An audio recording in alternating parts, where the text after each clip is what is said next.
Hai teman-teman, balik lagi di podcast Telisik Telepon Asik bareng Rizky Irfan. Di episode 2 kali ini Rizky juga punya teman yang akan Rizky telepon. Daripada kamu bengong, mending kamu ikutan dengerin bincang-bincangnya Rizky gitu ya. Telepon asiknya Rizky di Telisik episode 2 kali ini sampai beberapa menit ke depan. Karena teman yang akan Rizky telepon ini asik-asik banget. Mereka jadi fasilitator pendamping sekolah. Ada di 2 daerah sekaligus. Rizky pengen telepon teman Rizky di Cirebon dan juga teman Rizky di Lampung. Oke, daripada kelamaan kita langsung telepon aja. Halo. Halo. Oke, nyaut ya. Ada sudah 2 orang yang nyaut. Apa kabar kalian? Alhamdulillah baik banget. Oke.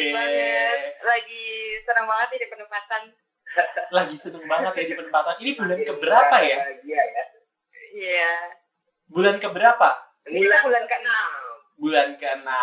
Kayaknya kita mesti kenalan dulu deh ya. 2 minggu ya. Iya, kita mesti kenalan dulu deh. Ini yang coba kalian memperkenalkan diri. Dari yang cowok dulu. Oke, kenalin nih teman-teman, aku Abai. Nah, aku ditempatkan di daerah Cirebon. Tempatnya di Kelurahan Penggambiran, kebetulan di kota sih, masih di kota. Oke, di kota Cirebonnya ya. Kalau satu lagi? Oke, perkenalkan nama aku Aziza, aku asli Bogor. Jadi sekarang aku lagi ditempatin di Lampung Selatan dan tepatnya di kabupaten ya, di Kecamatan Katigung, mendampingi 6 sekolah. Mendampingi 6 sekolah. Jadi kalian itu sebenarnya fasilitator pendamping sekolah di program Anak Indonesia Bersih dan Sehat ya? Iya. Oke. Nah, jadi kepo deh sebenarnya. Kalian berdua kan ada yang ditempatin di Cirebon, ada yang ditempatin di Lampung. Mungkin pengen ngobrol dulu sama yang di Cirebon. Ngapain aja sih tugasnya fasilitator program Anak Indonesia Bersih dan Sehat ini? Nah, menarik nih pertanyaannya. Jadi kalau ditanya ngapain aja tugas kita sebagai fasilitator, tentunya untuk mendorong menciptakan sekolah yang sehat dan nyaman. Kita kan ada sistem duta. Nanti dutanya itu harapannya sih bisa mengkampanyekan tentang PHBS ke teman-temannya. Dengan begitu kan nanti tercipta nih lingkungan yang sehat. Nah, kegiatannya yang kita lakukan di sini yang pertama adalah pemberitaan duta tentang PHBS dan 5S. Nah, setelah itu juga mendampingi pembina duta untuk membina para duta. Jadi harapannya nanti tanpa ada kita yang bina, pembina duta dari guru-guru ini bisa membina secara mandiri. Nah, setelah itu juga ada diskusi dengan kepala sekolah untuk menciptakan lingkungan bersih dan sehat. Contohnya, nih di Cirebon ini sudah ada kebijakan hari bekal setiap hari Sabtu. Oke, jadi mereka bawa bekal gitu ya anak-anaknya? Iya, bawa bekal tak setiap hari Sabtu di 10 sekolah dampingan kita sih. Oke. Ada lagi nggak selain itu? Nah, selanjutnya ini ada menjalin hubungan dengan instansi terkait, misalkan puskesmas, dinas lingkungan hidup, kecamatan, kelurahan, dan UPT pendidikan untuk sama-sama gimana caranya kita menciptakan sekolah sehat dan nyaman. Nah, yang terakhir ada juga kita membuat kegiatan inovasi untuk menunjang terciptanya sekolah sehat dan nyaman. Contohnya yang baru-baru ini kita lakukan nih, membuat forum pedagang. Nah, di SD di SD di daerah Cirebon kan nggak ada kantin sekolahnya nih. Jadi anak-anak di sini itu jajan di luar sekolah. Nah, kita kerjasama dengan puskesmas, dengan para pedagang juga. Puskesmas bertugas untuk ngecek atau tes lab jajanan-jajanan itu. Alhamdulillah sudah dicek dan hasilnya negatif semua, aman untuk dikonsumsi oleh anak. Nah, setelah itu kita di forum pedagang ini mensepakati ketika anak nanti jajan di lapaknya itu wajib menggunakan kotak bekal dan botol minum. Terlebih di daerah penempatan Cirebon itu kan permasalahan sampahnya sangat luar biasa. Jadi dengan harapannya itu kita sedikit membantu untuk mengurangi sampah yang ada di kota Cirebon, seperti itu. Wah, menarik banget ya. Ini tuh kayak kalian mendampingi sekolah untuk sekaligus menjadi sekolah yang ramah lingkungan juga ya, mengajak kolaborasi banyak pihak, ada pedagang di situ, ada puskesmas. Ini mantep banget sih ya. Ternyata itu yang kalian lakukan di sana. Nah, kalau dari Lampung Selatan nih, Aziza, kalau strategi kalau strategi pendampingan program itu kan tadi udah ada cerita dari Cirebon nih. Kalau strategi yang kamu lakukan di Lampung Selatan tuh apa aja sih? Ceritain dong ke kita semua. Oke, jadi sebenarnya tadi aku menarik banget sih dengerin ceritanya Abai dulu. Tadi cuma ada tambahan satu bahwa salah satu tugas kita itu yaitu mengintervensi sekolah untuk menjalankan tata kelola sekolah berbasis 5S. Seperti itu. Jadi yang soal pilah, tata, bersihkan, matakan, biasakan, kita juga intervensi ke sekolah. Nah, itu contohnya kita ada perbaikan di ruang guru. Perbaikan dalam arti itu perapihannya, tata letaknya lebih dimantapkan lagi. Nah, kalau untuk strategi nih, strateginya itu cukup tricky. Jadi sebenarnya kalau kita sendiri di sini strateginya adalah pendekatan. Nah, pendekatan ini kita lakukan di bulan-bulan awal. Jadi kita tidak secara to the point, strict banget ke program, tapi gimana caranya kita pertama kali membangun kedekatan dengan warga sekolah, khususnya untuk kapsek gitu, kemudian siswa dan juga guru. Jadi kita bangun dulu kedekatannya dengan banyak ngobrol, terus dengan banyak bincang-bincang sama mereka. Nah, baru setelah adanya kedekatan sama mereka, barulah kita fokus ke intervensi program. Nah, tapi jangan juga dilupain kalau pendekatan ini berjalannya nggak cuma di awal-awal, terus sampai program selesai, itu kita tetap berusaha untuk menjaga kedekatan itu. Nah, kalau di sini sih aku strateginya paling mudah diraih hatinya itu adalah anak-anak dulu. Jadi pendekatan anak-anak hatinya udah ada di kita nih, udah kita pegang. Jadi mereka semangat jalanin program, sehingga gurunya juga ikut semangat nih, kayak gitu. Ya, karena semangat itu nular ya, Ziza ya. Ya, jadi selain itu juga kita selain pendekatan ke semua warga sekolah juga harus coba untuk mapping aktor-aktor kunci yang ada di sekolah. Jadi misalnya aktor kuncinya dari kepeknya nih, kepeknya yang sangat disegani di sekolah, sehingga dia kalau kasih instruksi semua warga sekolahnya ikut. Nah, itu coba kita deketin aktor-aktor kuncinya. Selain itu, ada juga misalnya guru-guru yang diseniorkan di sekolah. Nah, itu biasanya juga terkesan dihormati sama guru-guru lain, sama siswa-siswanya, sehingga kalau misalnya beliau yang kasih instruksi, semuanya manut-manut gitu. Jadinya itu sih, kita kenalin aktor kunci juga selain pendekatan semua warga sekolah, kayak gitu. Asik banget ya. Dimulai dari pendekatan dulu, anak-anak dulu yang dideketin, anak-anak udah semangatnya nular ke guru-gurunya, dan nggak boleh lupa juga harus dideketin juga orang-orang yang berpengaruh, karena mereka yang bisa mempengaruhi lingkungan mereka gitu ya. Mantap deh. Iya, betul. Kalau dari Abai, strategi apa Bay yang dipakai di Cirebon? Mungkin ada strategi unik lain yang membuat kamu aja bisa ngajak kerja sama para pedagang nih. Mungkin ada sesuatu yang beda nih. Nah, keren banget juga sih tadi yang disampaikan oleh dari tim Lampung ya. Sebenarnya hampir mirip-mirip, cuma kalau dari kita ada tambahan. Kalau misalkan dari kita di Cirebon ini kebetulan stakeholder yang kita ajak kerjasama itu sangat bagus, terutama Puskesmas dan Dinas Lingkungan Hidup nih. Nah, untuk Puskesmas sendiri, kita menjalin kerjasama. Dari Puskesmas ada program dokter kecil yang itu selaras untuk UKS, dan kita ada duta. Nah, daripada ada dualisme gitu ya, nih antara ada kubu duta sama kubu doktil, akhirnya kita satuin aja yang menjadi duta sama menjadi doktil itu jadi satu. Okay. Nah, nanti itu juga akan dibina oleh Puskesmas, ada pelatihan dokter kecil yang notabene itu juga merangkap jadi duta. Nah, dan setiap 6 bulan sekali doktil atau duta ini dibina oleh Puskesmas. Dan nanti juga didampingi oleh Puskesmas dalam mengkampanyekan ke sekolah-sekolah. Seperti itu sih. Seru banget ya. Jadi kalau yang denger dari Aziza sama Akbar ini sebenarnya kolaborasi masing-masing aktor tuh punya peran masing-masing dalam keberhasilan program ini ya. Iya, benar banget. Benar banget.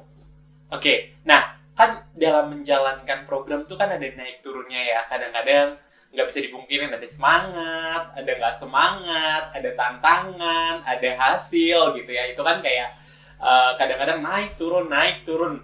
Nah kalau misalnya dari teman-teman ada nggak sih tips, trik atau strategi untuk menghadapi naik turun ketika menghadapi program yang cukup lama juga kan ini 9 bulan. Mulai dari Aziza dulu mungkin. Oke, ya kalau soal semangat naik turun tuh biasa banget dalam pendampingan.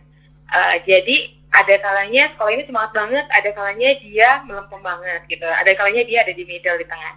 Nah tantangan juga nih buat kita fasilitator kalau sekolah lagi dalam keadaan yang kurang semangat. Tapi di sini kita tekankan bahwa kita harus punya prinsip apresiatif atas segala yang telah mereka lakukan. Jadi coba ketika semangat mereka turun, dilakukan pendekatan lagi, yang pendekatannya jangan sampai kita strict untuk bahas terus program, tapi pendekatannya mungkin di luar itu, jadi secara personal, antar kita saling kenal lagi, jadi kenyamanan itu tercipta lagi gitu, meningkat lagi.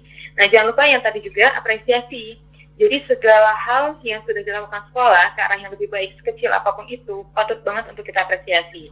Nah biasanya kalau udah mereka diapresiasi, mereka jadi semangat lagi. Jadi wah, apa yang udah aku lakuin, padahal baru tahap segitu aja mereka udah perhatiin banget ya. Aku mau berbuat lebih lagi nih, misalnya apresiasilah konsistensi guru untuk mengingatkan anaknya di hari bekal. Makasih banget ya udah ngingetin terus anak-anak bawa bekal, dan makasih banget udah ingetin anak-anak buat perbaiki terus menu mereka untuk gizi seimbang. Nah seperti itu. Jadi kalau aku triknya di sini adalah mengapresiasi untuk membangkitkan kembali semangat mereka. Nah kayak gitu. Selain itu juga ada kegiatan di luar sekolah juga sih Kak. Benar banget, karena pada dasarnya setiap orang tuh perlu diapresiasi karena mereka sudah berbuat sedikit atau banyak untuk perubahan di lingkungan sekitar mereka. Mantap banget deh kalau misalnya ada anak-anak muda yang paham bahwa kerja-kerja keras para guru gitu mestinya kita apresiasi gitu ya, karena mereka juga pasti pengen yang terbaik untuk anak didiknya. Nah tadi itu dari Aziza. Kalau dari Akbar gimana, Bay? Kalau dari Abai gimana? Ya, selain itu semua, jadi kita juga harus berani berinovasi, berpikir out of the box, karena apapun bisa terjadi di lapangan. Nah, kita pernah menghadapi sesuatu yang tiba-tiba saja terjadi. Misalkan udah kegiatan, udah mau hari H, misalkan pembinaan duta atau mau kampanye, tiba-tiba duta banyak yang nggak datang atau duta malu-malu. Nah itu kita harus, di saat itu juga kita harus berani berinovasi kayak gitu. Nah juga selain itu, jalinlah relasi sebanyak-banyaknya, karena saat di daerah penempatan akan mendapatkan suasana baru yang itu jauh dari pemikiran kita sebenarnya. Jadi dengan adanya relasi atau teman baru, tantangan yang akan kita hadapi nanti bisa jadi lebih ringan. Seperti itu sih. Oke, bangun pertemanan, ciptakan kolaborasi gitu ya, Mbak ya? Benar. Oke. Nah, kan ini nanti programnya 9 bulan aja gitu ya. Nah, kepikiran nggak sih sama teman-teman gimana caranya pendampingan 9 bulan teman-teman ini nanti bisa berlanjut bahkan setelah teman-teman nggak ada lagi? Mau siapa dulu yang jawab nih? Aziza dulu mungkin. Oke. Jadi kalau kita sadar juga bahwa kita nggak akan selamanya ada di sekolah, jadi 9 bulan aja gitu pendampingannya. Nah makanya ketika dalam proses pendampingan itu sebisa mungkin kita mapping gitu, pihak mana aja yang bisa diajak kolaborasi, dan juga jangan lupa mapping kondisi sekolah, potensi mana aja yang benar-benar bisa sustainable di sana. Nah tadi benar banget kata Abai, jadi kita jangan cuma fokus di sekolah, tapi juga kita sebisa mungkin untuk mengenali lembaga-lembaga yang bisa diajak kolaborasi di luar sekolah. Misalnya, kalau di Lampung sendiri, kemarin kita sudah kenalan dengan beberapa komunitas, misalnya komunitas Ruang Jingga, terus komunitas Lampung Sweeping Community, juga kita udah ada kolaborasi dengan Puskesmas terkait kawasan tanpa rokok. Nah, kalau untuk menuju program UKS sudah berjalan. Nah, itu pihak-pihak luar tersebut yang aku rasa berpotensi banget gitu untuk bisa ikut andil dalam menjaga sustainable program di sekolah. Selain itu, kita juga petakan nih, apa aja nih di sekolah yang kira-kira potensi banget untuk sustain. Karena memang di sana ada penanggung jawabnya gitu. Jadi, kukuhkan lembaga yang ada di sekolah, karena kita kan di sekolah juga ada ketua 5S, kemudian itu juga bisa didukung oleh kebijakan dari Keptek. Misalnya, Bu, ini udah ada kebijakan hari bekal, misalnya 1 minggu sekali atau 2 kali di sekolah, jadi itu sudah dikukuhkan menjadi kebijakan. Kalau sudah dikukuhkan jadi kebijakan, itu kemungkinan sistemnya itu besar juga. Betul. Nah, selain itu, betul ya. ya. Jadi sebenarnya mempersiapkan aktor-aktor ini, mereka menjalankan fungsinya dengan benar, berkolaborasi sebagaimana mestinya, itu kuat untuk mendukung keberlanjutan program ini ya, Ziza ya? Iya, betul. Dan yang terpenting sih, kita menanamkan dulu nih anak-anak dan warga sekolah paham dulu nggak sih dari program kita bawa gitu. Jangan sampai mereka nggak paham gitu kan. Kalau udah paham, sebenarnya mereka punya bekal gitu untuk mengimprovisasi program yang kita bawa ke sekolah. Oke. Kalau dari Abai nih, Bay, gimana nih menurut Abai untuk ini berlanjut lagi programnya setelah kalian udah nggak ada? Maksudnya keberlanjutan programnya ini gimana kalau dari Abai? Oke.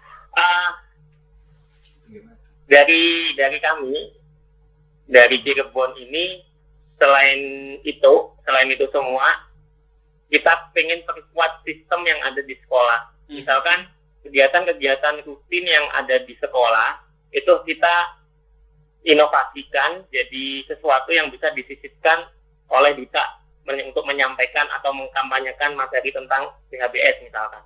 Nah, yang terbaru dari kami, dari tim Cirebon, jadi pada saat upacara kita ambil sistem upacara bendera yang setiap minggu rutin dilakukan. Itu kita modifikasi di janji siswa, itu kita sisipkan materi tentang PHBS. Misalkan di poin janji siswa itu ada kata-kata di mana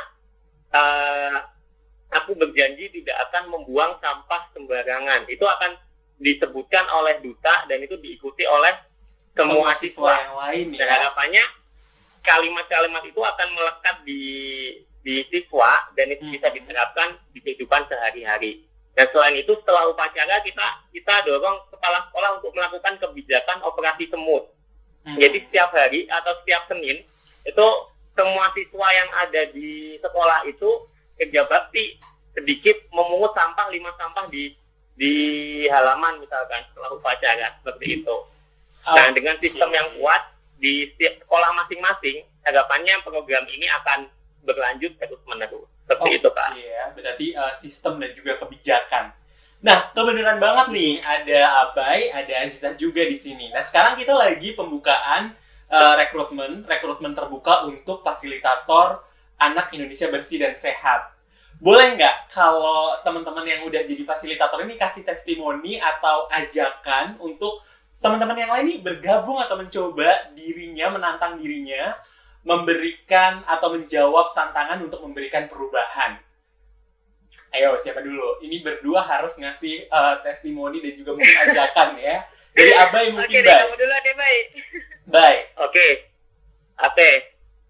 Jadi teman-teman jangan ragu buat ikutan program ini karena program ini keren banget. Aku dari awal dulu cerita aku nggak ragu sedikit pun tentang ikut program ini karena aku tahu kalian di sini nggak main-main. Kalian akan bisa mengapresiasikan diri untuk bermanfaat buat orang banyak.